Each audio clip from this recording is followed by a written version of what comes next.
Programa não recomendado para menores de 10 anos. Clive Sinclair, o outro autor. Memória de núcleo no Arduino.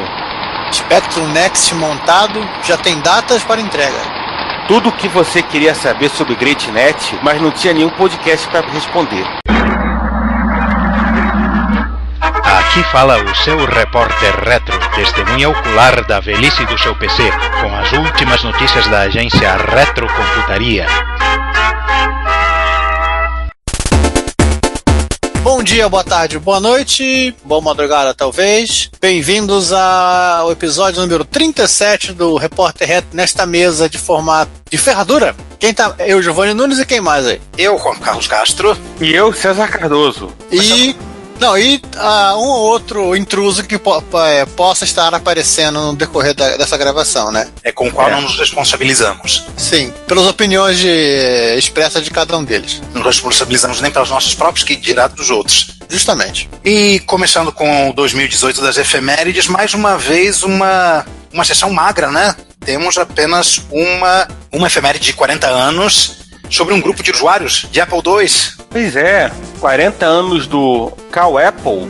Cal Apple, que é o grupo de usuários Apple há mais tempo, né, firme e forte, né, e para comemorar o 40º aniversário, eles distribuíram uma versão especial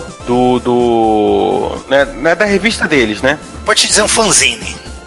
Fanzine deles. E, óbvio, né, com muitas matérias de 40 anos. Os 40 anos, né, do próprio grupo, né, os 40 anos, as memórias do fundador do Cal Apple, né, Val Goldin, né, e tudo mais. Então, assim, se a gente for pensar que a computação pessoal é mais ou menos aí 45 anos, 50 anos, é um feito e tanto você ter um grupo de usuários que tenha se mantido por 40 anos firme e forte. Eu já tenho o maior respeito pela MSX Rio, que existe desde 97, então imagina alguém que existe desde 78. E o nome desse grupo trai as raízes de hackers telefônicos, né, da computação pessoal. Nossa, aí a zona cinzenta que ligava hackers e freakers, né? Isso.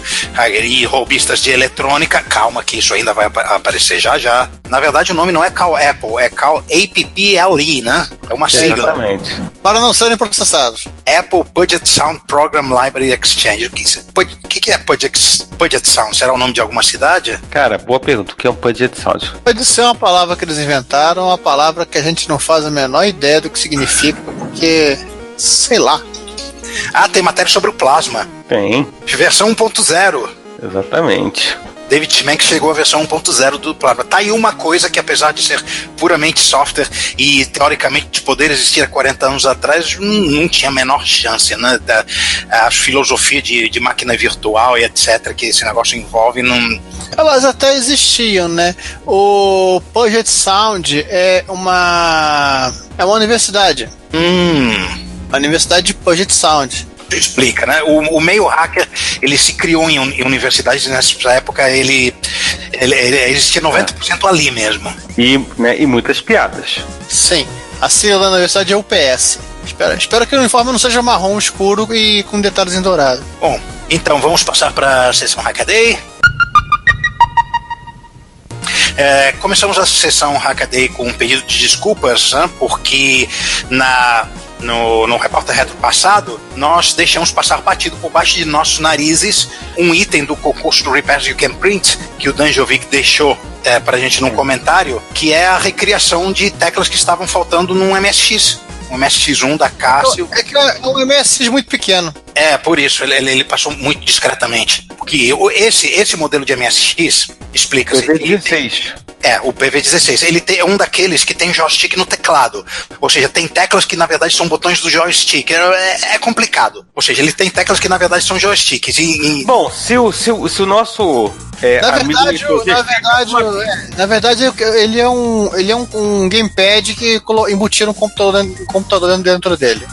Por aí. E como só ia acontecer com controladores de jogo, os botões de tiro sofrem abusos mais violentos do que as outras teclas, né? E esse caixa estava com as duas teclas de gatilho, né, o botão 1 e o botão 2 do joystick faltando. E como o objetivo desse concurso era fazer reparos usando impressão 3D, o camarada resolveu recriar as teclinhas usando impressão 3D. Ficou bonitinho, amarelo, diferente do original, mas ficou com uma carinha profissional. Gostei. Não, ficou parecendo o Thomson M65. Mal menos. Em tonalidade, combinação de cores. Faz tanto tempo que o meu M65 tá encaixotado que eu nem lembro da cor das teclas. Coisas tristes. Deixa eu lá. Vamos pra alguma coisa mais alegre? Vamos agora falar do outro autor chamado Clive Sinclair, que existe na Inglaterra. Só que o outro autor, Clive Sinclair, é o Clive Sinclair que nós estamos acostumados a falar, que é Sir Clive Sinclair. Mas não é um Clive Sinclair de computadores, não é um Clive Sinclair de calculadores, não é um Clive Sinclair que arrumava a briga com a Acorn. Não. Ele só arrumou briga uma vez, foi no bar. No bar tá permitido. Né? É um Clive Sinclair mais jovem, né? Dos anos 50, e que, óbvio, né?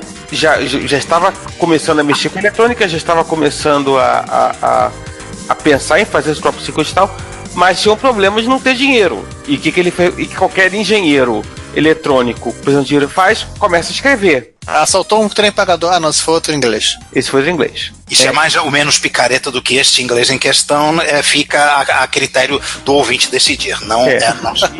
E o Hackaday fez um trabalho de procura, né, de informação desses escritos do Sir Clive Sinclair para revistas de eletrônica da época. O pessoal que montava circuitos em cima da Saber Eletrônica, da Divirta-se com a Eletrônica, vai ter um ar de nostalgia vendo esse link do Vai. E assim, é muito interessante porque, inclusive, é muito a visão de uma época da eletrônica, o tipo de equipamento, né, o tipo de componente que ele usava. Alguns dirão que é uma eletrônica de raiz. Né? Inclusive, né, para quem ainda mais gosta de ainda mais bizarrice, preços, preços em libras antes da decimalização de 71. Sim, aquela coisa louca. Aquela coisa louca que você tinha as libras, os shillings, os pences, os guinéas, aí cada um tinha um valor diferente, e quando tinha um valor era um número. Era 12 uma coisa, outra era 20. Era 12 e 20, era 240 pence numa libra, era 12 pence faziam um shilling e 20 pence e 20 shillings faziam uma libra. E ainda tinha um farthing, que era metade metade ou um quarto, né, de um pence, um quarto de um pence, era 960 avos da libra, uma coisa louca. Ou seja, o pior não é isso, o pior é que deve ter gente que até hoje reclama que naquela época era mais fácil dar o troco. Sim, tem. Sem dúvida. O pessoal nos Estados Unidos ainda se agarra aquelas polegadas e libras e pés e não sei lá das quantas. Os Estados Unidos também usam os mesmos nomes, ou o nome muito próximo do dinheiro em inglês, né, para chamar o dinheiro deles. Mas é mais um alien do que um valor específico, né? Mas pelo menos eles decimalizaram logo de saída, né? Pelo menos isso. Isso, eles decimalizaram, assim, o dólar americano já nasceu decimalizado. Só uma nação teria essa subdivisão maluca. Aliás, nós vamos falar em Sinclair aqui e invocamos o MS0, né? Claro. Né? Opa! Tio Ricardo. Vocês vão dizer que eu fui sumaniado, né? Por aí. É lógico. Por aí. Bom, né? E para terminar, né, para quem estiver interessado, pode olhar também já o quanto estava preocupado com miniaturização, que foi, de certa maneira, um tema recorrente em toda a obra de eletrônica de Sir Clive Sinclair, né? Miniaturização dos componentes, tipo, fazer mais coisas ocupando menos espaço, assim, é muito bacana. Lembrando que, né, o que a gente conhece é o outro autor Clive Sinclair, porque o autor Clive Sinclair é um novelista britânico que faleceu em março desse ano. Então só tem um Clive Sinclair que a gente pode citar, né? Não, na Inglaterra, Clive Sinclair é igual o João da Silva. Né? Só que o Clive Sinclair, autor, que faleceu em março, não virou Sir Clive Sinclair. Então, pode sempre dizer que o outro Clive Sinclair é Sir Clive Sinclair. E nem devia falar de computador. Pois é, também. Enfim, mas esse não é um podcast sobre, né, Clive Sinclair que existe na Inglaterra. Já que falou de miniaturização, né? Vai falar sobre um projeto de miniaturização também, de certa forma, né? Ele é feito em hidrocor, canetinha. Uma das competições do Hackaday Prize, o Chaos, não é bonito Chaos, ele pegou, a ideia dele é pegar o PDP-11, miniaturizar do tamanho de uma placa-mãe mini TX, né, e abrir o código desse trabalho todo. Mas o detalhe, o legal desse projeto é de onde ele tirou o microprocessador desse PDP-11. Não é refeito em FPGA, não é emulado, não é um chip da Digital. Não, senhor. Ele pegou um chip clonado pelos soviéticos.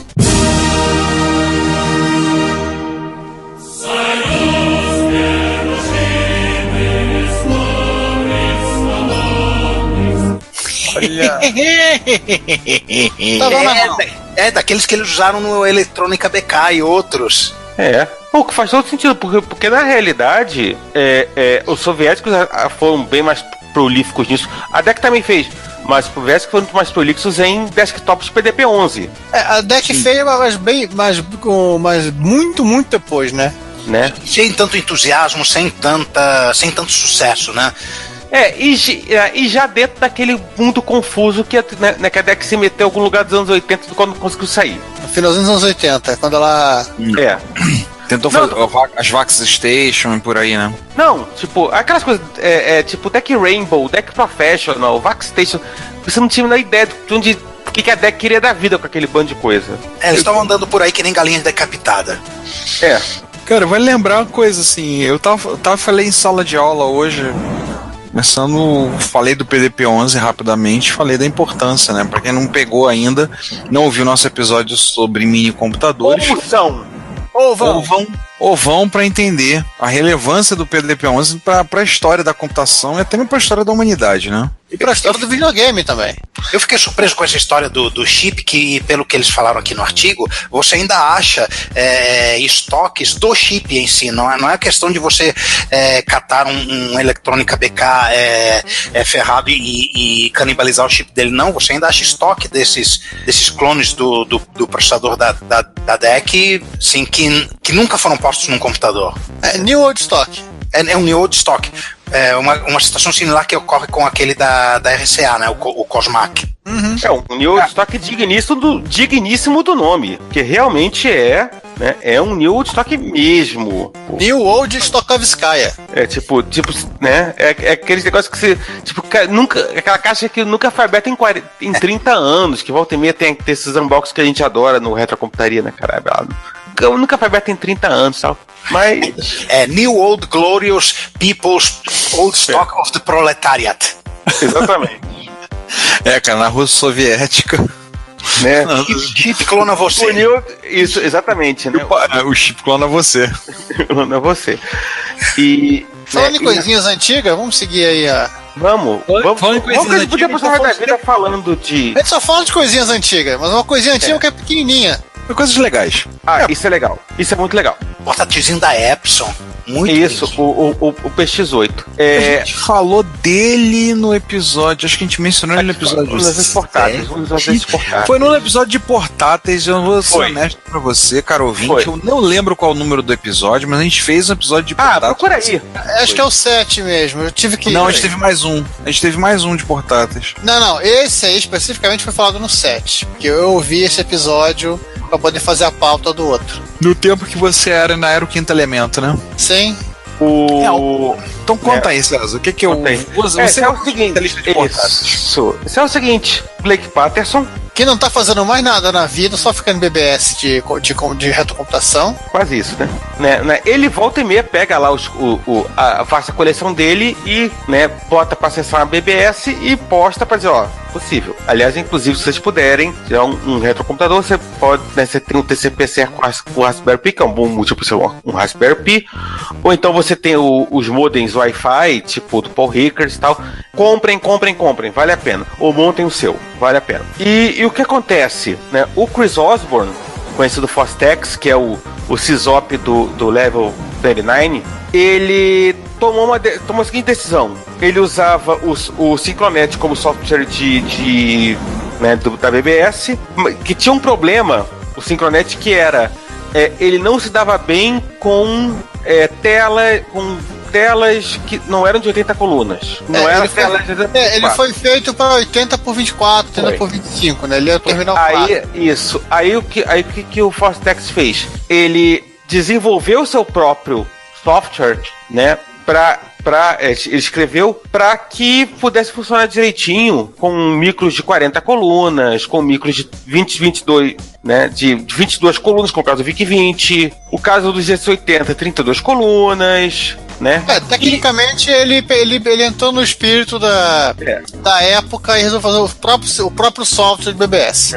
E um desses micros são alguns micros, alguns portáteis clássicos, tipo o TR-70 modelo 100. Mas é o Blake Patterson, né? Aí ele resolveu testar com um Epson PX8, que é 80 linhas por 8 colunas. É igual ao NC100. Aliás, ao contrário, 80 colunas por 8 linhas. 80 colunas por 8 linhas. 80 linhas por 8 colunas seria um jogo de Tetris bastante profundo. Seria legal pra escrever. Né? E o PX8, né, inclusive, só relembrando, é um micro interessantíssimo porque roda CPM 2.2 em ROM. Na ROM. Então não precisa de você ter um disquetão de CPM. Ligou, já tem. Ligou, já tem. E, aliás, um parênteses, né? Além de você não ver o seu trabalho, como qualquer coisa que o Blake Patterson faz, tem sempre um vídeo bacana pra você ver como é que funciona e tal, né? Uma explicação bacana.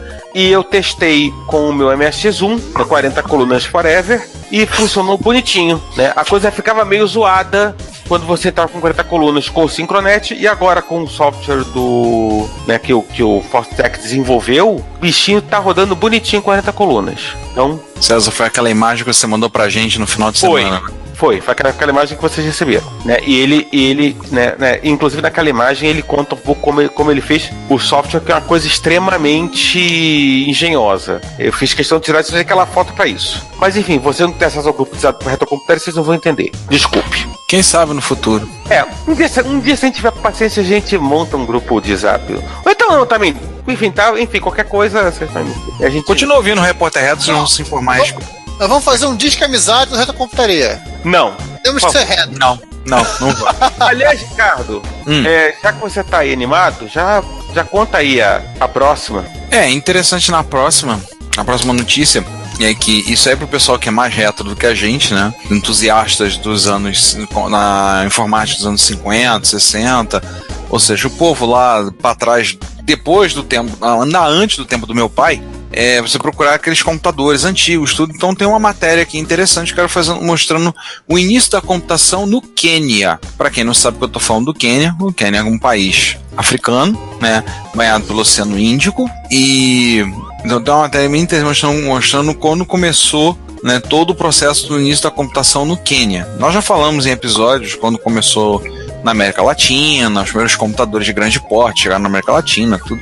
Mas é interessante que ele está contando aqui, né, o período final do Império Britânico, né, era o Quênia um protetorado britânico. Então, assim, a primeira máquina que foi para lá para ele era uma ICT 1202, que serviu à companhia ferroviária. ICT, International Computers and Tabulators, provavelmente outra empresa que sucumbiu ao passado. Se você procurar ICT, um parênteses, a ICT, ela foi aqui, se você olhar na Wikipedia, ela nasceu em 59, ou seja, né, já era uma fusão da British Tabulating Machine Company com a Power Summers. Depois acabou comprando a divisão de computadores business da Ferrante, e depois acabou virando parte da ICL, a International Computers Limited, em 1968.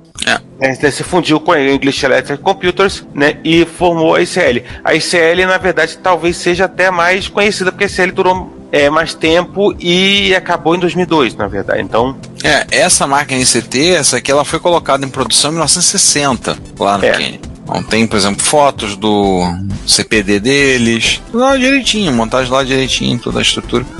Você tem fotos do material, tem umas coisas a respeito, interessante. Mas o bizarro que aconteceu foi quando o computador chegou no fim da vida útil dele. O que foi feito com ele? que por conta da burocracia lá entre os órgãos estatais e as empresas privadas, na hora que o computador fosse devolvido, alguém teria que pagar um imposto de importação altíssimo, de importação ou de exportação, sei lá, por causa de uma máquina que era praticamente inútil, a não ser que ela fosse exportada, mas ninguém ia querer aquilo. Então o que eles fizeram? Eles exportaram pro meio do mar, jogaram aquele mainframe desse tamanho no meio do Oceano Índico. Sim. Ai, meu Deus. É bom, os peixes também precisam saber fazer contas. Eles botaram o negócio num barco e na hora que saíram do mar territorial, teve gente de cartório para registrar, etc. Jogaram o negócio no mar, ponto. Saiu do território queniano. Ponto. Nos livramos dele. Na verdade, quando saíram do mar territorial. Da área territorial do Quênia, eles deixaram o navio no comando dos estagiários. Pode-se dizer que foi a primeira vez que o servidor caiu. Literalmente. Literalmente. O servidor caiu e afundou. Já deve ter virado.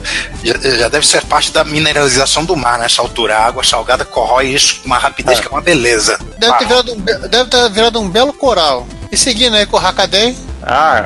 Quem é que.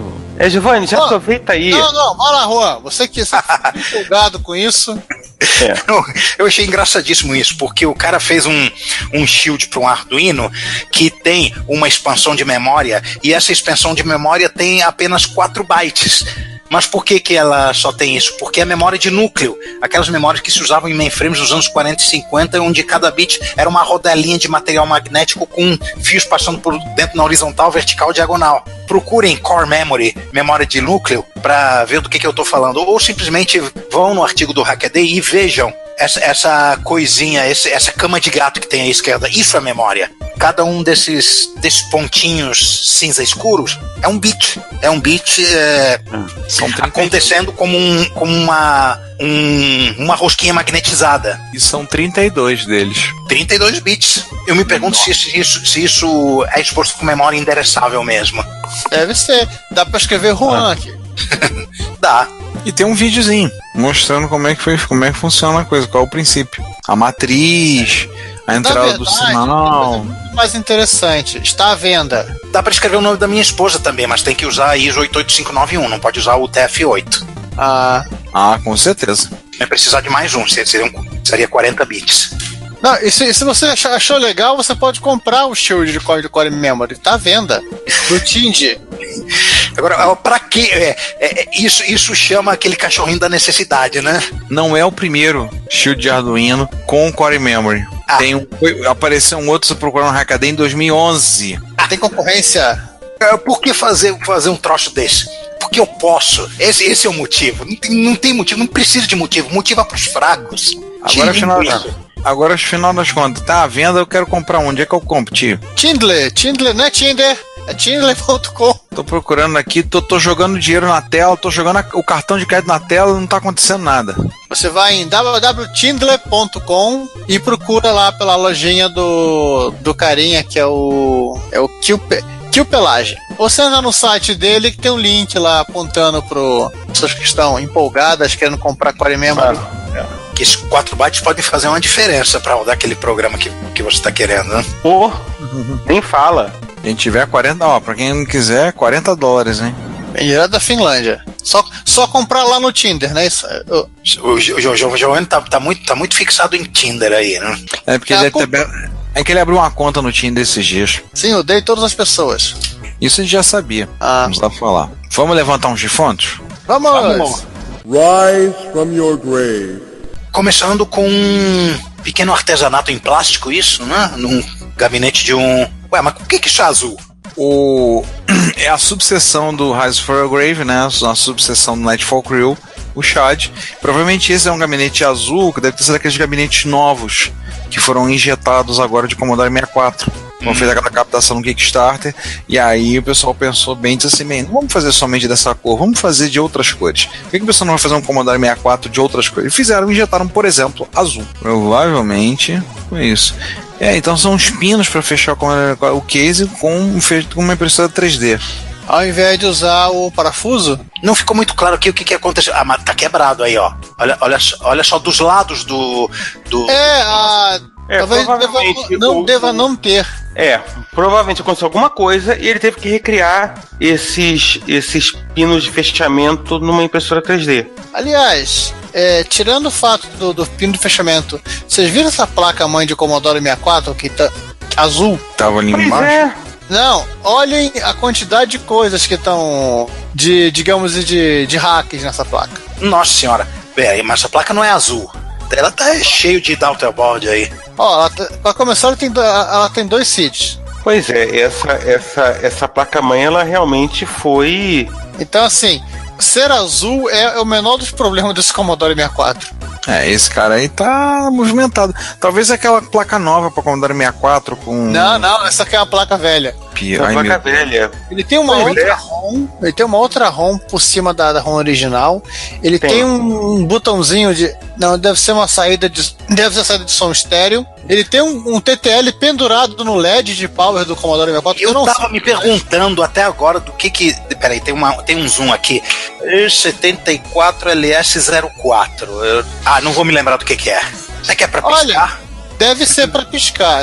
Deve piscar. E como tá muito próximo do slot de cartucho, deve fazer alguma brincadeira quando tá acessando a RAM ou algo parecido. Acessando a ROM do cartucho. Essa sessão Rise from a Grave, em termos de bizarrice, eu acho que a gente nunca teve algo parecido. Apesar do tamanho pequenininho dela. Eu acho que esse Commodore foi enterrado no Pet Cemetery e voltou meio estranho por causa disso. Eu acho que não é a coisa mais bizarra. Porque tem mais? Tem pior? Tem pior. No filme também começou com um gato e dali só piorou, né?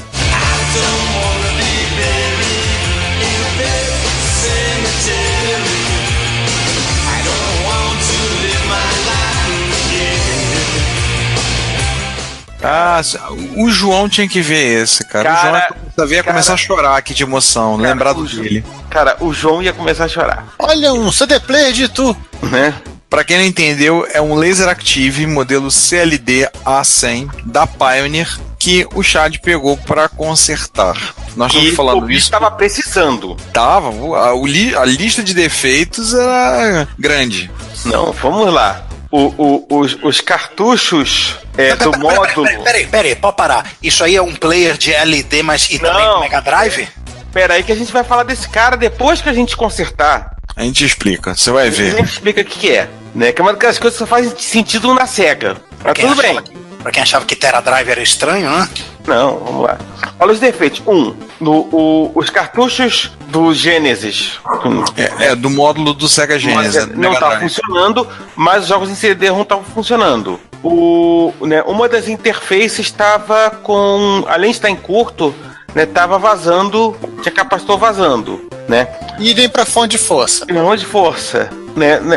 Tinha umas soldas fora do lugar. Pularam os conectores que estavam conectando as duas placas-mães. E tinha uma solda fria. Na parte de entrada da fonte de alimentação, né? Na parte da fonte de alimentação. Ou seja, coisa linda. Coisa linda de morrer pra se fazer a manutenção. A festa. Exatamente. Ele teve que, fazer o recap e a limpeza geral de todo mundo. Na fonte de força, em tudo. Na fonte de força, no módulo do Sega Genesis / Sega CD, no módulo do PC Engine, no módulo da interface, teve que reconstruir os pads dos dois conectores de PCB e teve que refazer a solda fria na entrada da fonte de alimentação. Aí você entende por que pouquíssima coisa apareceu em termos de conserto. O trabalhão que ele teve. Não, e a coleção de fotos que ele teve, ele tá mostrando, né? Eu estou mais bestificado sobre o que essa coisa é do que sobre o conserto da coisa. Isso... agora, Agora a gente explica.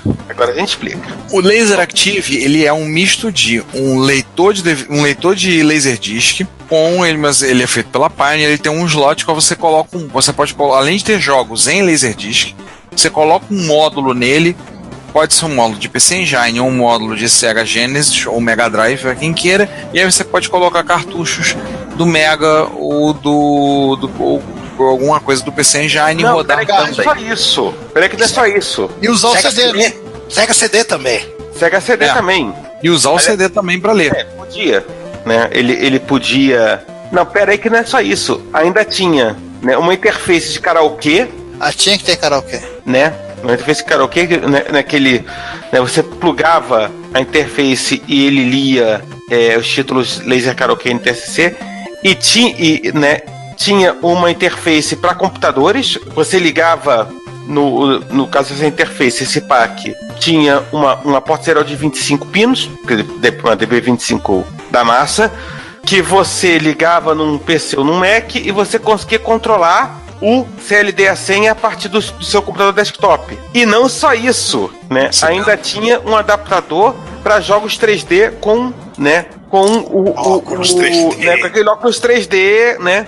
Em algum momento, todo mundo que esteve na vida dos anos 80 e 90 usou, e eu entendo perfeitamente, quer esquecer que usou. Vai uma cor para um olho e outra cor para o outro. Exatamente. Giovanni, o Emil vai ser acometido de uma súbita vontade de ter um desses, sim ou é claro? Não sei. Você fala do óculos 3D? Não, da Trapezong em geral, desse Laser Active aí. Não sei dele, mas sei de pessoas que venderiam 3 olhos pra ter um. Nós sabemos de algumas pessoas, sabemos de uma pessoa que vendeu o Laser Active dele porque tava difícil para consertar. E o problema dele era na parte realmente do LD. Mas ele não tinha nenhum módulo. Sim, João, eu tô falando de você mesmo. E sim, João, estamos sempre solidários a você nesses dramas que você passa na vida. E vamos dizer um deles tem que vender um Laser Active. Cara, esse Laser Active, esse bicho é muito pesado. Bicho enorme. Eu lembro de ter visto um no encontro. Eu lembro de ter visto do João. Pô, o bicho pesa, acho que ele pesa perto de 15 a 20 quilos. E sem os módulos de videogame, né? Os módulos são raros e caríssimos. Achar um desse é dificuldade. E dá pra ligar esse no MSX também? Não sei, aí você pode perguntar pro Márcio. Ah, tá. Tecnicamente, nada impede de você, se você tiver lá o pack de computer, né, de interface para computador, de você descobrindo como é que funciona a comunicação serial, de você fazer um programa e fazer rodar em MSX. A gente agora no encontro de Curitiba tava conversando com o Kadar e ele tava brincando com o Basic do Pioneer para carregar certas coisas. Então ele tava fazendo um programa em Basic para poder fazer chamadas e aí poder carregar imagens de um Laserdisc na tela. Ele andou fazendo experiências com isso. É possível, entendeu? Mas o Laser Active não funciona como módulo para você ligar a um MSX ou um BBC Micro como ligavam. Ele não tem o DIN 8U. Não tem. Lá para fazer a ligação. Não dá pra jogar Badlands com ele. Felizmente não. Um respiro. Eu ouvi um respiro de alívio. Foi isso que eu vi, um respiro de alívio. No Museu do Videogame Itinerante, eles trouxeram um Laser Active, inclusive eu joguei num. Cara, eles usaram uma carreta pra levar o Laser Active? Tiveram que botar ele em separado, né? É porque o museu só tem videogames itinerantes, não é isso? Videogames itinerantes. Por isso que é o Museu do Videogame Itinerante, não o Museu Itinerante do Videogame. Não, mas o nome é assim, seria certo o Museu Itinerante do Videogame, mas o nome é Museu do Videogame Itinerante. Então é um videogame que anda por aí, né? Então, só vai ter Game Boy, Nintendo DS e outros equivalentes, né? Não, DS é muito novo, vai ter o Cougar Boy. Ah, tá. Gente, Cougar Boy. Vamos falar dos Mano Parça? Vamos! Brasil! Prestigiando amigos, clientes e fornecedores, começando com os nossos velhos chapas Tecnobyte. O que temos deles? Power Graphite. Eles estão despachando Power Graphite. Aliás, no dia da gravação desse episódio, foram despachadas mais algumas Power Graphite, se eu não me lembro bem, 3. Eu presenciei o devido teste das 3 e empacotamento. Devido ao momento em que o Belarmino acendeu o charuto, né? Deu a dobrafrada. Não, ele só testou as 3 lá. Despacho, tá bom. Ele acendeu, ele testou as 3, foi lá, verificou e deu graças a Deus que teve um dia desses que ele testou e uma delas pifou na mão dele. Deu problema na mão dele. Nossa. Falei, pô, que droga. Aí ele, droga nada. que bom que pifou na minha mão, né? Já pensou se pifou na mão do cliente? Falei, é verdade, ia ser pior. Eu falei, que bom que pifou aqui. Aí, isso das Power Graph Lite. Já a Shockwave 2 tá rolando a saída. Se você já tem, você não correu pra pegar uma, eu acho que da última vez que eles me falaram, tava em 27 ou 28 vendidas. Corre lá pra entrar na fila pra pegar uma Shockwave 2. Mas tem senha, tá? Outra que é bom lembrar, é uma coisa que eu confesso, é um furo nosso, não ter falado antes, que o Vitrola MSX chegou ao número 40 e encerrou as atividades. Explica para quem não é MSXeiro, vulgo eu e outros ouvintes, o que é o Vitrola MSX. E eu também. Eu não sabia.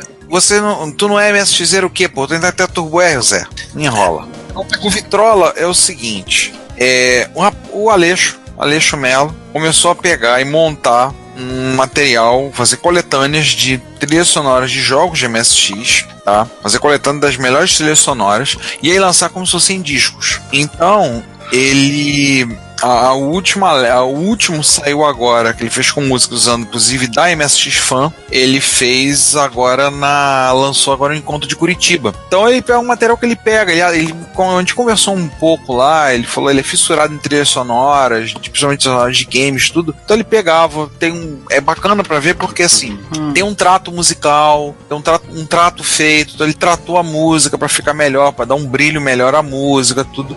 Então você vai baixar o arquivo compactado, tá lá, tem capa, é como um CD mesmo. Então tem capa do CD, tem a parte de trás, a contracapa com a lista das músicas que estão disponíveis, tem sempre uma música bônus, então alguma coisa tipo um remake feito por um músico. E aí agora no Encontro de Curitiba ele lançou o último, que é a expansão de slot 40, que é basicamente da MSX Fan, trilha sonora da MSX Fan, e ele disponibilizou agora e encerrou as atividades. Então são para quem quer curtir trilha sonora de MSX de vez em quando para ouvir, além do Retro Hits, recomendo o site http://msx2.org/vitrola.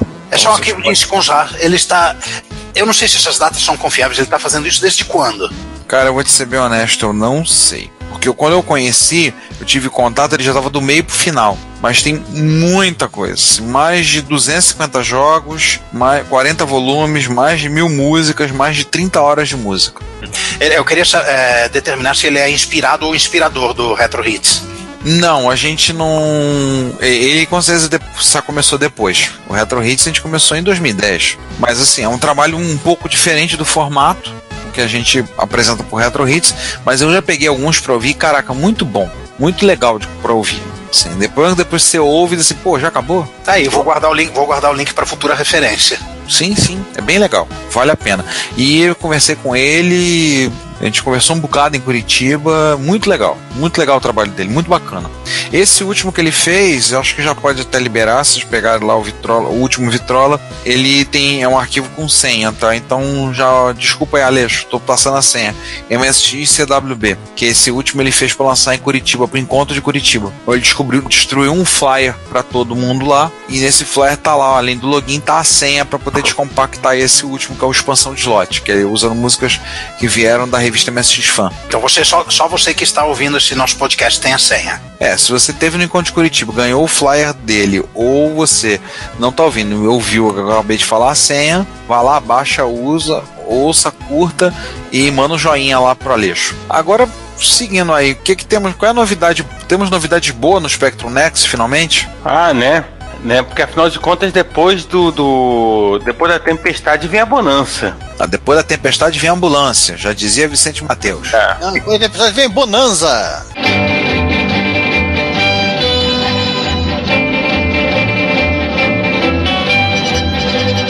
Os gabinetes estão sendo feitos, finalmente. Ufa.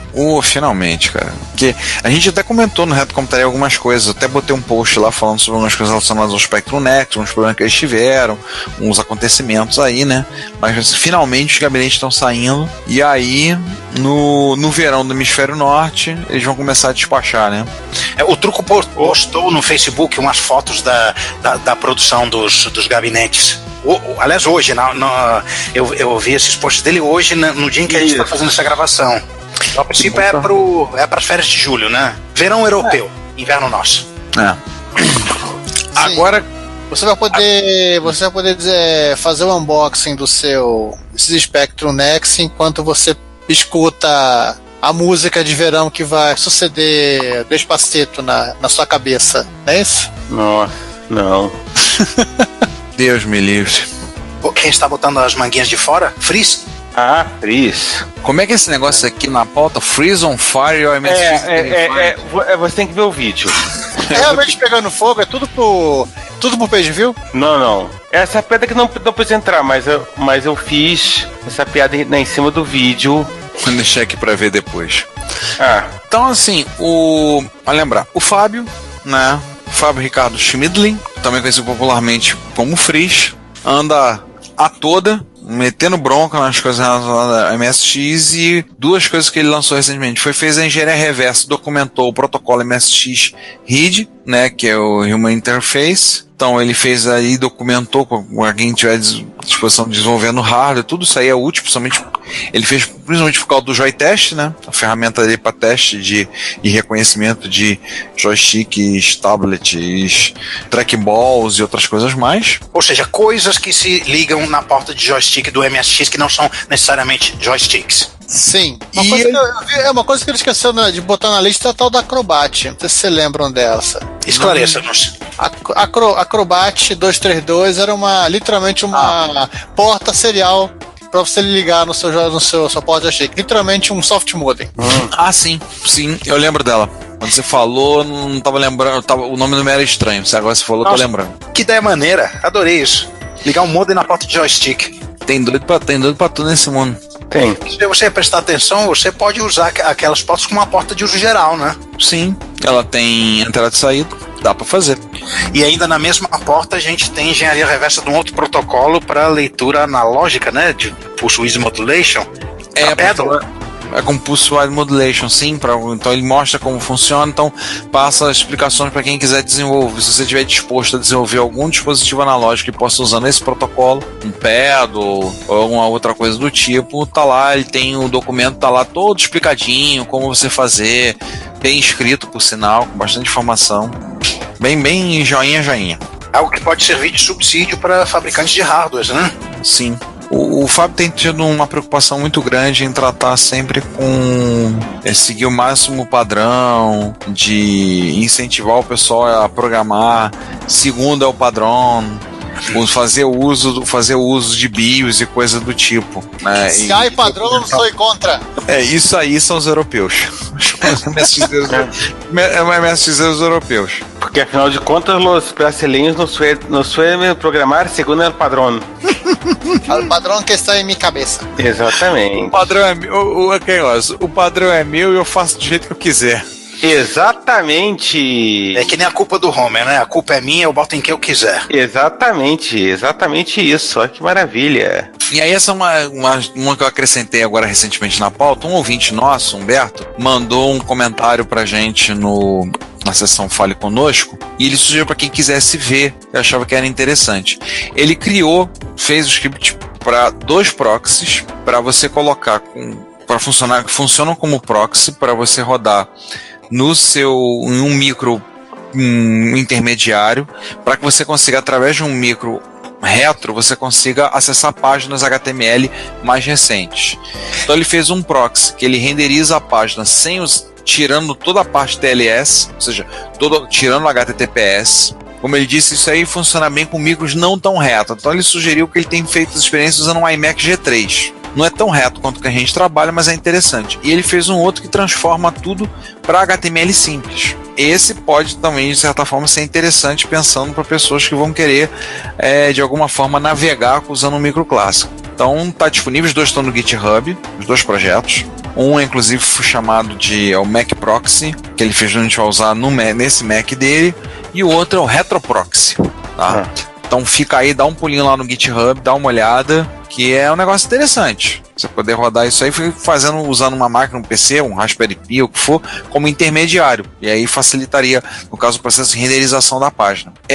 O último que a gente vai falar é o que o Tabajara colocou o Alexandre Souza, o Tabajara, colocou lá no blog dele, no Tabajara Labs, que foi consertando, trocando os capacitores do 1721, no monitor retro, monitor de LCD mais querido e amado de todas as comunidades retro do Brasil. Eu tive um monitor que teve esse problema que ele está falando, e a gente comprou os capacitores e tivemos um mutirão de reparo de monitores em São José dos Campos, há alguns anos atrás. Inclusive, mais uma vez, muito obrigado ao Edson Cadoia, que ele que se encarregou de fazer a troca dos capacitores, que basicamente você tem um problema na fonte de alimentação desse monitor, que você tem estufamento dos capacitores. Isso não é um problema, isso é uma feature, para que você compre outro monitor depois de 3 anos. Então, assim, ele trocou... E capacitor é um negócio que tem vida útil, não adianta. Pois é. Então, assim, ele, conforme, da mesma maneira que o Tabajara sempre faz, né, colocou com bastante foto, bem explicadinho, todo o processo, inclusive mostrando a pachorra que é desmontar um 1721. Porre que é, para desmontar esse danado. Aí ele mostrando como foi feito, como fazer, tudo tirar para chegar finalmente na placa, que tem os capacitores estufados, vai lá e trocar. Eu tive dos meus o monitor, acho que eu levei 2, se não me engano, um a gente desmontou, verificou, não tinha problema, o outro a gente trocou. Mas sei que eu lembro que o Cadói acho que trocou, se eu me lembro bem, acho que de 7 ou 8 monitores. A gente chegou a montar uma verdadeira linha de produção para desmontar os monitores, para ele trocar e depois serem remontados. Dá um trabalho para poder chegar, mas para quem tem o 1721 ou o 1921, que é o monitor por excelência que as comunidades retro adotaram, né, pelo menos no Brasil, vale a pena. Dito isto, encerramos os amigos e vamos para... Os inimigos? Não. É nóis. Quase. Não, quase. As notícias que abalaram o mundo, né? No top 5 do mês passado, primeiro um post animadíssimo do Ricardo, né, que já começa avisando, né, se você não gosta de GreatNet, você não tem o que fazer no Retrocomputaria, no qual, aliás, o Ricardo tá correto. Eu falei aí um pouco sobre as novidades relacionadas a essa placa Bombril do Eugene Britkov, né? Aliás, curiosamente, também tive um comentário do próprio Eugene Britkov agradecendo pelo texto sobre a GreatNet no site. Depois eu mandei uma mensagem para ele lá no fórum da MSX.org falando lá. Aí eu tô contando um pouco do que eu tô... o meu Retro Challenge pro ano é documentar a GreatNet, a Obsonet e trazer informações e redigir material sobre isso, facilitar para quem quiser a intenção de mexer. E aí eu tô contando algumas coisas ali, vou fazer algumas coisas novas que ele colocou no novo firmware, inclusive a Great Cloud. Aí você vai pensar, o que é a Great Cloud? Great Cloud é basicamente nuvem. No vídeo, ele está usando apenas o espaço inteiro do HD. Ele usa Cal FDisk, que vai lá, acessa, que é o programa, no caso, gravado em ROM para poder fazer rodado do Nexus, né, para acessar FDisk. Aí vai lá, tem partições com 512 GB, uma partição com 700 GB. Que negócio é esse? Aí tu olha assim, peraí, o que é isso? Aí você vai entender depois. Ele fez um acordo com... Isso é uma coisa que eu até nem botei no post, porque depois eu fiquei sabendo. Ele fechou um acordo com o pessoal, com o Prodatron, que é o que está por trás do Symbols, aquele ambiente gráfico para MSX, Amstrad, CPC, Amstrad PCW. E aí ele está reservando um espaço, tá tudo configuradinho nessa versão nova do firmware, que aí você pode ter um acesso, tem 100 MB de espaço, gratuitamente no servidor do Prodatron, para você poder salvar arquivos lá também. Então você poderia literalmente... Prodanet. Oi? A Prodanet. Não, aí no caso é a Great Cloud. Você teria a possibilidade de botar seu MSX na nuvem. Roxo de inveja, Google Drive. Com certeza.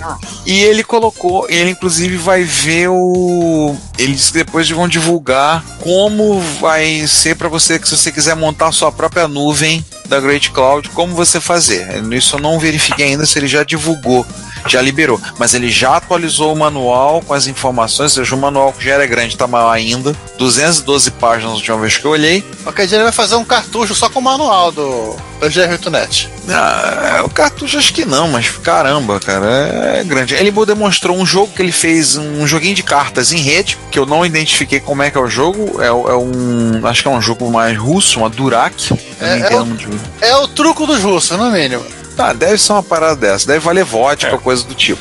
E aí ele botou também um vídeo que você pode baixar inclusive do site, tocando vídeo, você vai inclusive descobrir o gosto musical do Russo, tocando Brian Ferry, tocando Slave to Love, tá lá disponível. Então, eu tenho que atualizar a minha. Aliás, tem aquela ferramenta nova GR8CFG, que é feito um programa em Basic para configurar ela. Então eu tenho que atualizar a minha.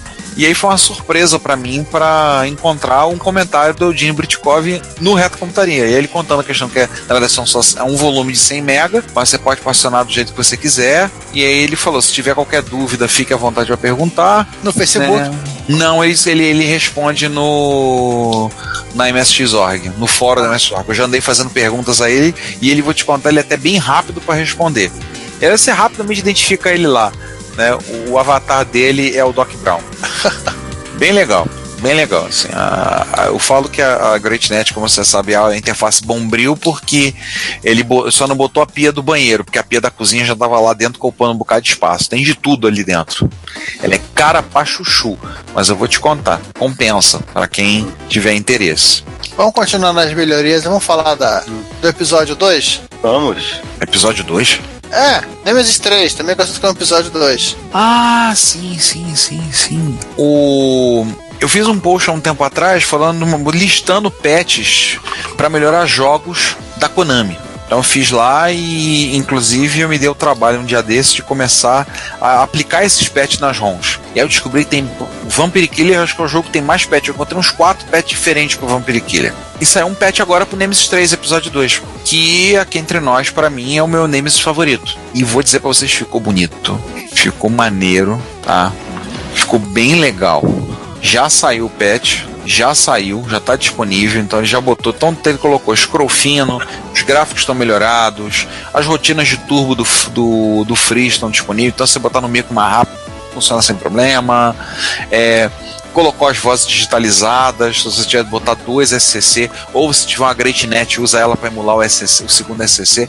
Aliás, no firmware novo da GreatNet, agora ela emula SCC Plus. Aí é bacana, hein? Olha, um canal a mais. Aí você imagina quem é que vai delirar com isso, né, Giovanni? Com SCC+. Não tem MIDI, não dá pra delirar ainda. Não, ele delira. Ele delira porque ele fala que ele tinha que ter um SCC Plus. Não interessa. Mas tem SCC. Não, mas eu quero ter SCC Plus. Eu tenho mas tem um canal a mais. Tá bom, né? Fazer o quê? A gente tá fazendo muita inside information, muita piada interna. Esse é um problema, mas enquanto isso... Se vocês não entenderam, pergunta lá no comentário do Repórter Retro, que a gente explica lá, tá? Ou não. Não comentaremos, mas explicaremos. A gente explica de alguma forma. Então tem esse aí.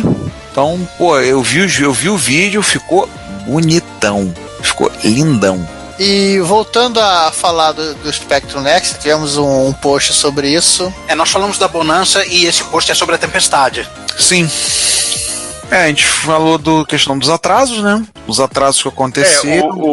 O início do ano foi bem difícil pro Spectrum Next, né? Particularmente março e tal. Foi bem complicado, né? A questão dos atrasos, a coisa toda. Eles tiveram problema com a empresa que ia fazer o teclado, né? Saiu do projeto, pulou do barco. Aí com isso atrasou mais um pouco. A questão da injeção do plástico, tiveram problemas também, né? Estavam correndo para fazer a injeção dos gabinetes, né? Aí pelo menos melhoraram um pouco mais o teclado, mudaram um pouquinho a tecnologia do teclado. As caixas também foram para impressão. Que a caixa é importante. Sim, para alguns. E claro, enquanto a máquina não chega, quem já recebeu a versão só com a placa já está se divertindo em fazer coisas, e também um pessoal andou liberando o emulador que já suporta os recursos do Spectrum Next. Então, assim, pro povo... Já saiu até demo.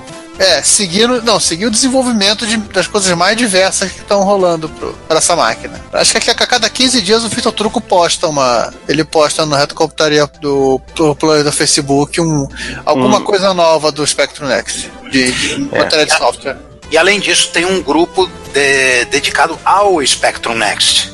Você também pode ficar nesse grupo. Você tem as notícias em zerésima mão, né? Que no Retrocomputaria você tem apenas em primeira mão. Pois é.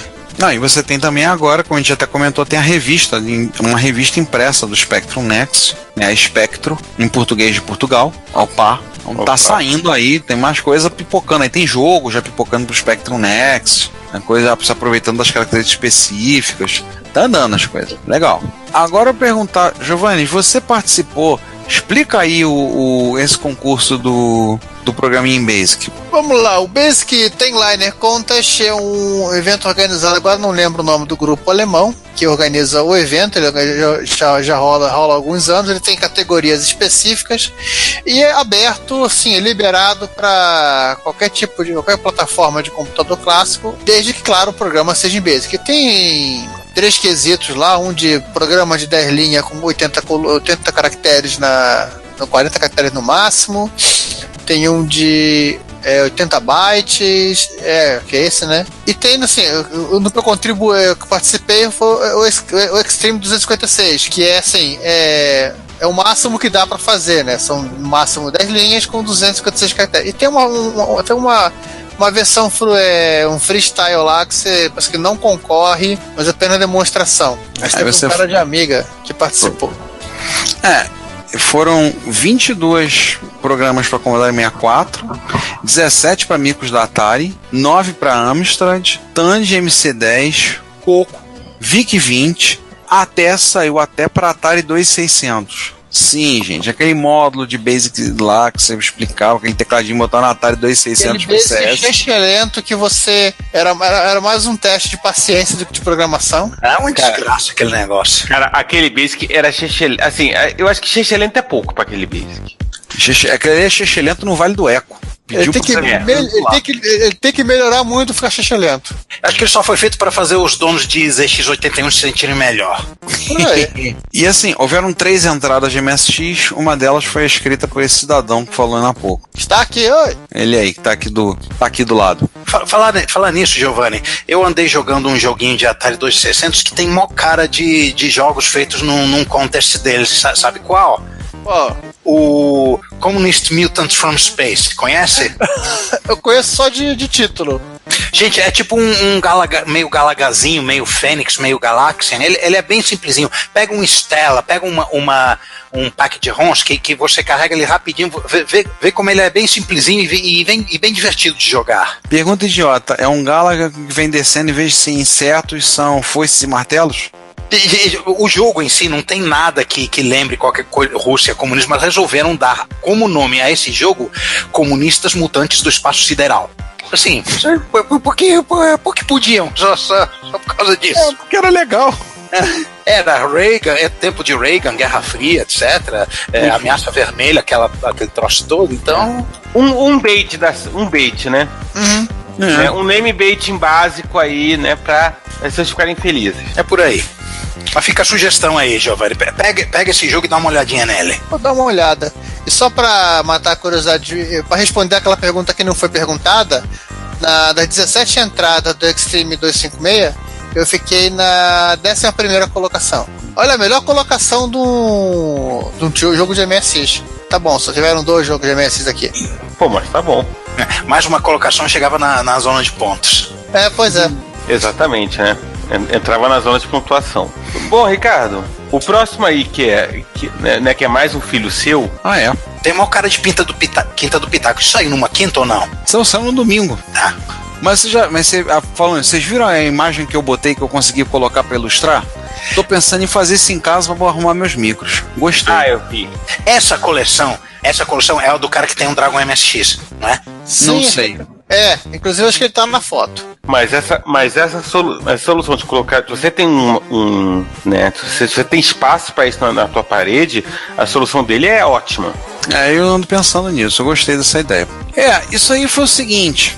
Esse post foi que depois que eu assisti um vídeo do pessoal do Mini Castle, que é um site de retro gaming, e eu assisti alguns vídeos deles, principalmente a parte do papo sério que o Marcel faz.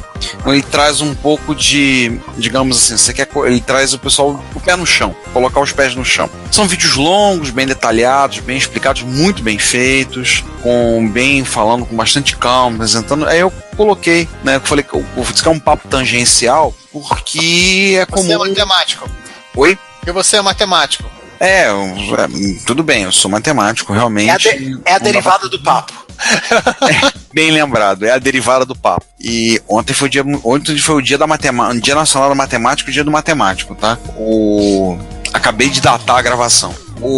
Então eu falei ali por que o pessoal às vezes se descontrola, frases que eu já ouvi de gente que compra. Então alguma das frases, quem está mais envolvido com essas pessoas vai reconhecer os autores de alguma das frases. E aí algumas coisas que ele coloca, que eu achei bem interessante, sobre colocar foco na coleção, né? E aí ele falando a questão da compra, sobre ter foco, o que você vai comprar, o quanto você, opinião dele, claro, quanto você deveria gastar, centrar a questão dos seus gastos para poder ter a coleção, mesmo assim não cometer erros como alguns que a gente sabe cometem, que compra e depois está aí desesperado tentando vender tudo que está sem dinheiro.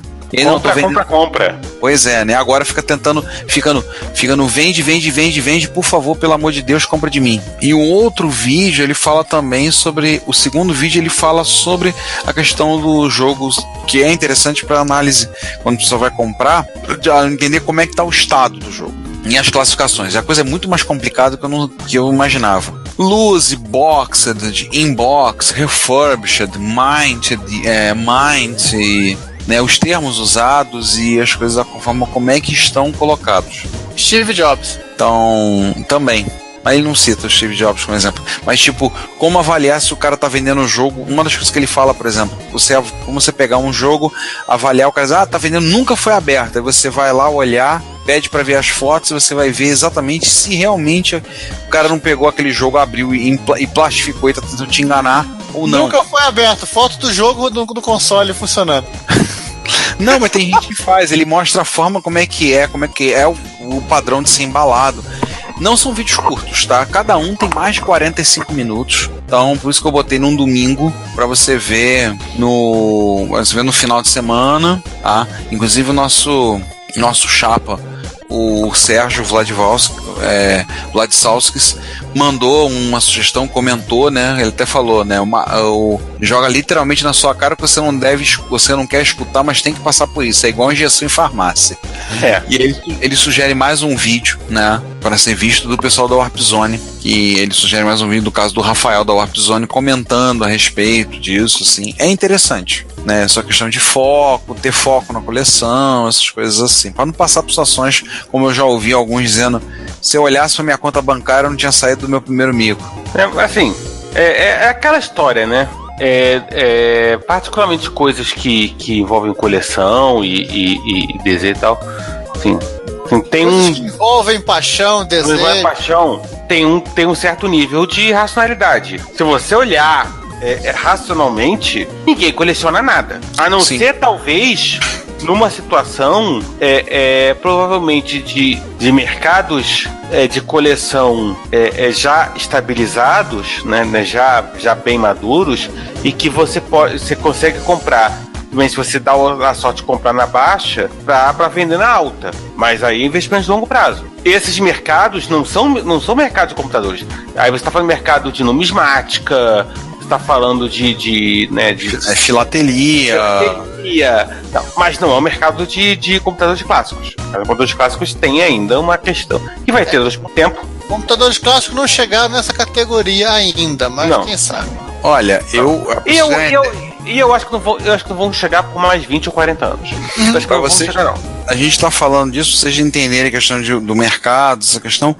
Eu, quando viajei e fui na Europa, eu encontrei lojas e tirei foto de lojas especializadas em filatelia. Não é uma coisa completamente impensável no Brasil, mas eu vi. Mas tem lojas de filatelia no Brasil. É que assim, elas não tem vitrine, né? Não são lojas de rua. Você vai encontrá-las em edifícios comerciais, com endereços específicos. Mas assim, loja de rua, de filatelia, por exemplo, é uma coisa. Eu conheço uma loja, por exemplo, no centro do Rio de numismática.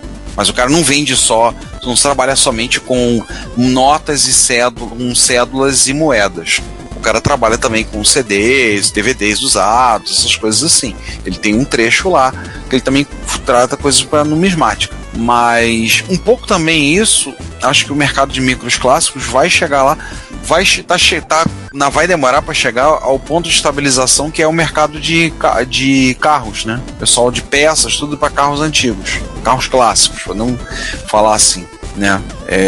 Vai chegar e para isso lá vai ter que ultrapassar o grande deserto da especulação. Os caras que vendem TR, Turbo R, ST a R$8.000 no Mercado Livre e pedem R$2.500 no expert, todo maltratado. Se vale a dica, né? A trilogia do... Não sei que termo ele usou para... O William Gibson usou para essa trilogia, que ela engloba Reconhecimento de Padrões, Território Fantasma e História Zero. O primeiro livro, Reconhecimento de Padrões, chega a falar um pouco sobre coleção, sobre colecionadores. Tem, no caso, focado na curta, que é aquela calculadora mecânica de Liechtenstein, não, é Luxemburgo, né? O cara explica, inclusive, como é essa coisa de como o mercado se profissionaliza. Essa calculadora que você está falando não é a curta? É a curta. É aquele que tem um cilindro com uma alavanca. Sim. Também tem desse 81 na história, mas ele não chega a ser tão retro assim. E vale a pena. E outra, assim, pra quem quiser de coleção e a coisa passional, a paixão, né? Ser irracional, você é fogo, eu sou paixão, tudo mais, pra tô cavando aí no Repórter Retro. Assista um filme já um pouquinho antiguinho, chamado Violino Vermelho, que tem o Samuel L. Jackson e é falado em 5 idiomas. Eu não vou dar spoiler. Assistam, procurem nos melhores Netflix do bairro. Violino Vermelho? Violino Vermelho. Ou então você procura na locadora do Paulo Coelho. Violino Vermelho é um dos poucos filmes onde Samuel Jackson não fala motherfucker. Isso torna ele uma raridade. Porque até nos Vingadores ele já falou motherfucker.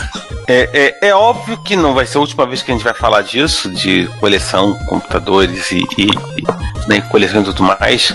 Enfim, mas a gente ainda tem que tocar pra frente, né? Ainda faltam algumas coisinhas aqui. Aliás, falta agora agradecer aos nossos queridíssimos comentaristas que estão lá todo episódio do Retrocomputaria colocando seus comentários. Bem forte comentando nos comentários. Exatamente. Sim. Então já vamos entrar nos comentários, comentando nos comentários? Já. Sim. A Cláudia, solta a vinheta aí, Cláudia, vambora. E entrá-lo-emos em grande estilo, porque na primeira parte do episódio 85 temos um comentário que nos dá uma bela quantidade de contexto histórico, né, para variar, né, do comentário de Mestre Gessel, que começa assim: o TI 99.4, não o 4A, o 4, antes de existir a linha, iria usar um processador de 8 bits que a Texas ia fazer, mas quando ficou claro que esse chip não ia sair, o projeto foi remendado para usar o TMS 9900. O preço inicial de $1.200 incluía um monitor colorido feito de uma TV adaptada, né? É uma história que já vi em várias outras vezes. O TI 99.4A era metade do preço, apesar de ter um teclado muito melhor por não incluir um monitor. A ideia de devolver $100, o rebate, para quem preenchesse e enviasse um cupom, era porque muitas pessoas acabariam não fazendo isso, de modo que poderiam anunciar um preço igual da Commodore nas revistas, mas muitas pessoas pagariam mais. Na prática, a maioria das pessoas conseguiu desconto. Vai jogar $100 assim fora? Como a Texas ganhava com cada cartucho e cada periférico, ela achou que podia tomar prejuízo na venda de computadores e recuperar com o resto. Só que quem comprou o TI 99.4A por $100 não comprava unidades de disco de 500, nem muitos cartuchos de 40, comparado a uma pessoa que tinha comprado a mesma máquina por 600 2 anos antes. Pessoa em questão que deveria estar muito pau da vida, né? Era um público completamente diferente, eles não levaram isso em conta. A Texas... Poxa do Bill Crosby na porta com dardos. Verdade. Até nisso eles foram infelizes, né? Botar no estuprador de garoto propaganda. As voltas que não dá. Isso foi depois, né? A Texas já tinha usado essa estratégia com relógios de pulso digitais e calculadoras. No primeiro, ela se eliminou e entregou o mercado para os japoneses, e no segundo ela conseguiu continuar depois de eliminar os concorrentes domésticos. Um desses concorrentes foi a Commodore e o Jack queria vingança.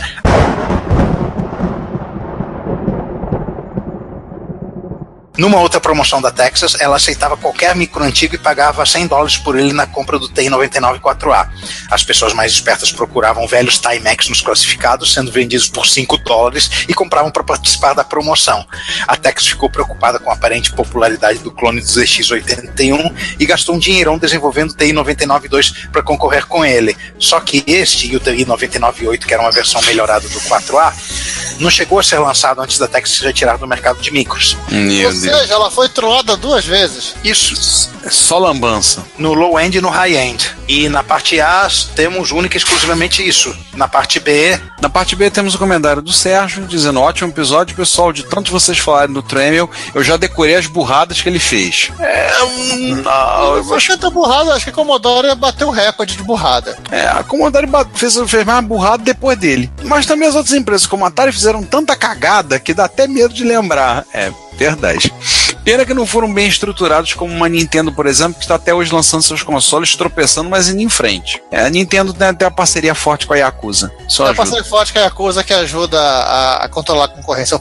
E aí tem um comentário do Fernando Boaglio: ótimo episódio, impressionante como só os acertos ficam mesmo famosos, as orelhadas quase ninguém lembra.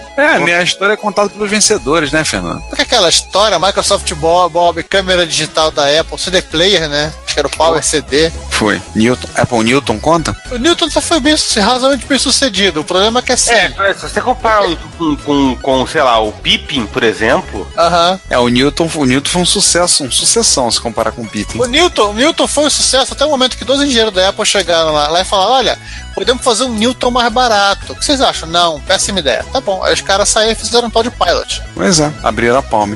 Eu vi um Pippin pessoalmente na exposição que estava tendo no início do ano aqui no Rio de Janeiro, da coleção de videogames, e inclusive com vários jogos disponíveis para jogar, tudo, no Village Mall. Aí eu tirei foto do Pippin lá para ver como é que era a tranqueira, a desgraça que era o Pippin. Pippin é um Macintosh, é um Macintosh PowerPC camuflado de console. Tanto que ele boota no System. Ele é um videogame que tem uma porta SCSI na traseira, né? Claro que porta SCSI é importante. MIDI sobre SCSI, a seção da SRAM. E dentro de um Twingo. Então foram esses comentários que tivemos do episódio 35. Esperamos que vocês que estão ouvindo tenham se deliciado com o episódio 86, o qual, como vocês viram, nós realizamos o nosso sonho antigo. Eles não viram nada, eles ouviram. Nós somos um vídeo.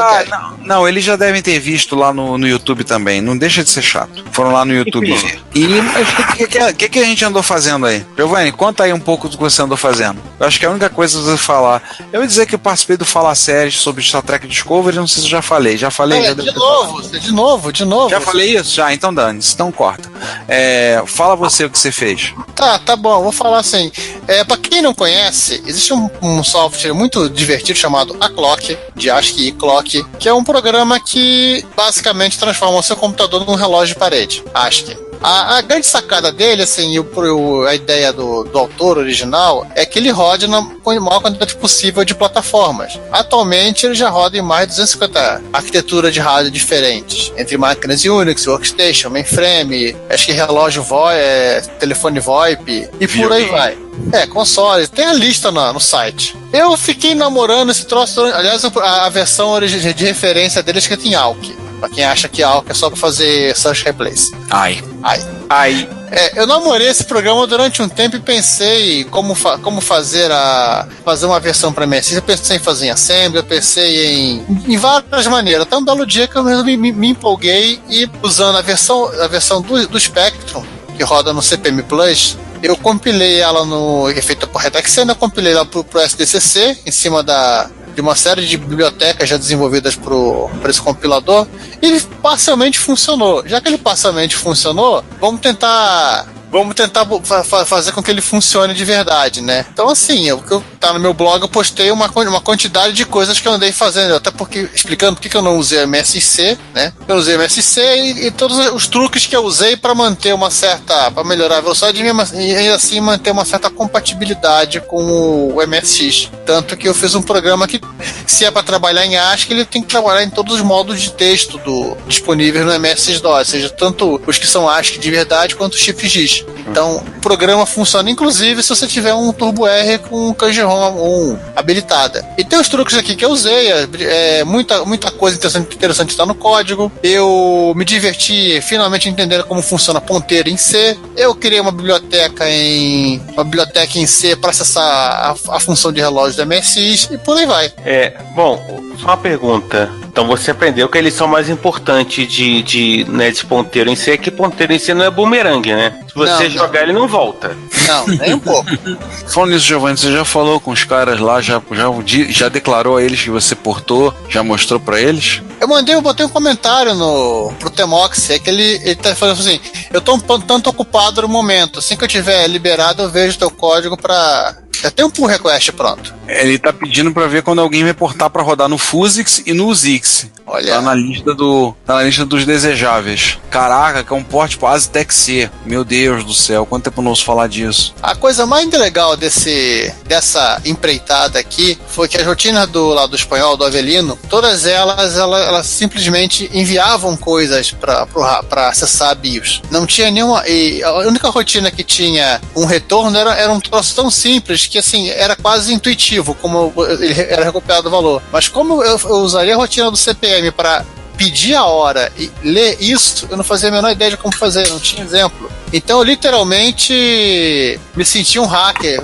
gerando uma função falsa em C só para saber como ficaria o código em assembly depois de interpretado, para poder saber como fazer a passagem de valores. Me senti quase um Linus Torvalds. Né? E por falar em coisa que a gente está fazendo, quando vocês estiverem ouvindo esse podcast, esse Repórter Retro, é amanhã, né? Pois é, amanhã estará começando os 3 dias mais fudebas do ano. Estará começando a Retro Rio 2018. Esperamos todos vocês lá presentes na Retro Rio. Serão 3 dias onde vamos ter um pouco de tudo, inclusive alguns dos meliantes que cometem esse podcast e esse site que vocês visitam.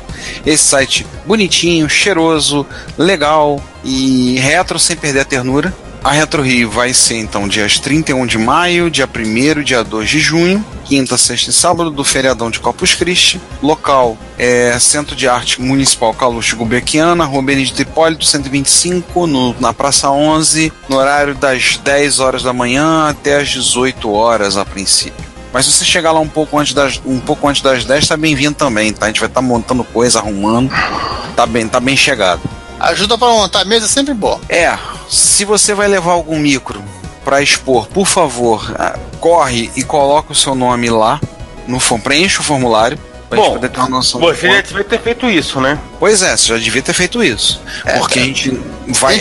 A gente já imprimiu e não vai imprimir de novo, não. Porque a gente colocou uma lista de... Nós fizemos um formulário para o pessoal preencher, como todo ano a gente tem feito, para as pessoas preencherem o formulário para a gente poder colocar para ter uma ideia de quantas mesas vão ser usadas. As mesas serão alugadas. O espaço não tem mesas o bastante, né? Eles não tem mesas para o encontro da envergadura, que é o nosso encontro. Não preencha lá no formulário. A gente vai botar as mesas, vão estar etiquetadas. O custo da mesa é R$10 por dia, por mesa. Então, se por exemplo, você quer 2 mesas para os 3 dias de encontro, vai ser 2 vezes 3, 6, R$60. Então, você já deveria ter preenchido o formulário, espero que você tenha preenchido. Vamos ter algumas novidades bem interessantes que serão lançadas lá. Então, vocês terão a oportunidade em Avant Premiere ver a nova revista impressa nacional sobre MSX. Depois da MSX Force, agora está saindo a Clube MSX, trabalho do nosso chapa Mário Cavalcante. Olha, Ricardo, guarda um exemplar para mim. E outro para mim, eu não vou poder ir desse ano. Tá bom. Vou falar com o Mário, pra gente guardar assim. Vou falar com o Mário. Inclusive com artigos escritos por duas mentes de baixa resolução dessa equipe, né? Esse cara que tá aqui à minha esquerda, o Giovanni, e o outro que não veio, o João. Não escrevi não, você trabalha como consultor. Vai dormir, vai. Ele me falou que você escreveu coisa. Não, o melhor de tudo é saber que ele conseguiu fazer o João entregar no prazo. Sim. Cara, isso é, olha... Não, ele me contou, sabe como é que ele conseguiu? Ele perturbava o João. Toca aplauso aí, Simone.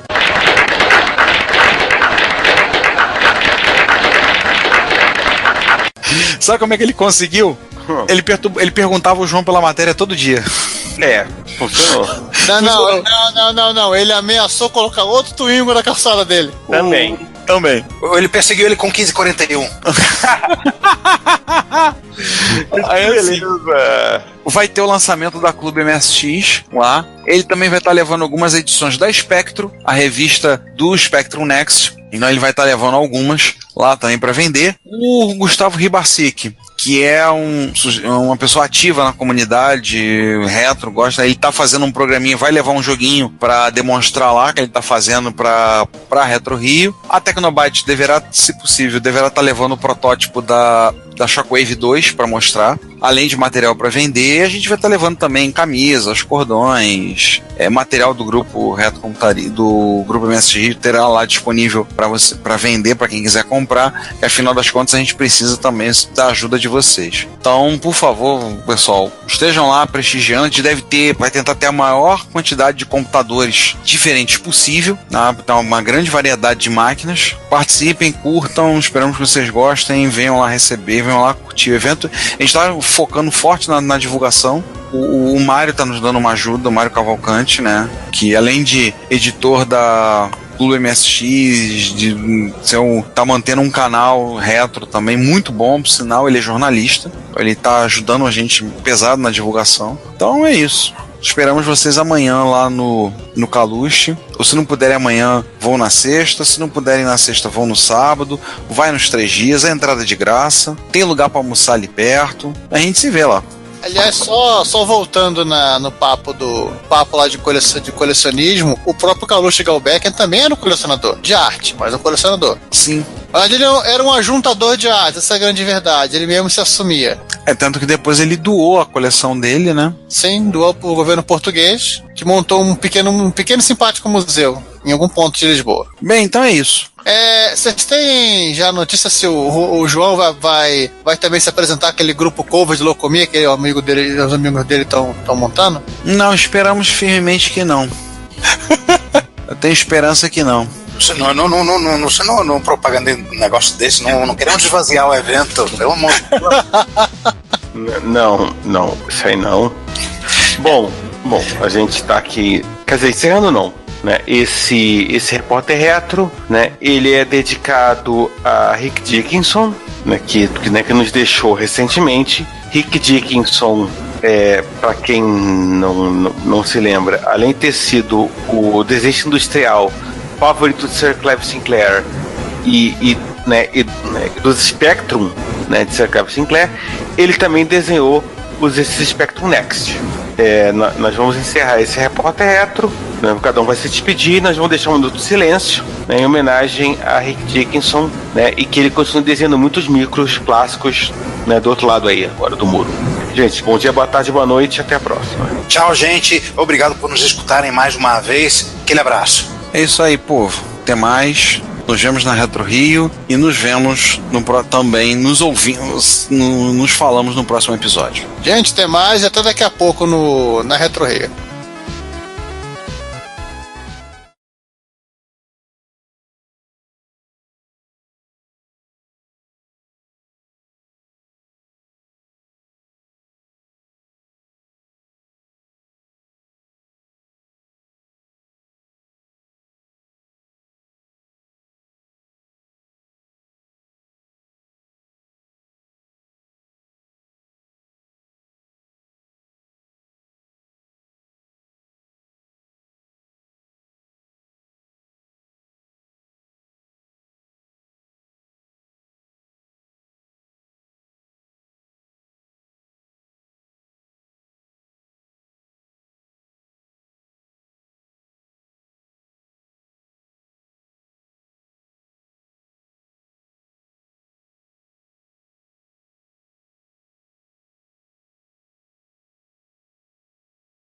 Se você quiser enviar um comentário, crítica construtiva, elogio ou contribuir com as erratas desse episódio, não hesite. Faça! Nosso Twitter é @retrocomputaria, nosso e-mail é retrocomputaria@gmail.com e nossa fanpage é facebook.com/retrocomputaria. Ou deixe seu comentário no post desse episódio em www.retrocomputaria.com.br. Como sempre dizemos, seu comentário é nosso salário. Muito obrigado e até o próximo podcast.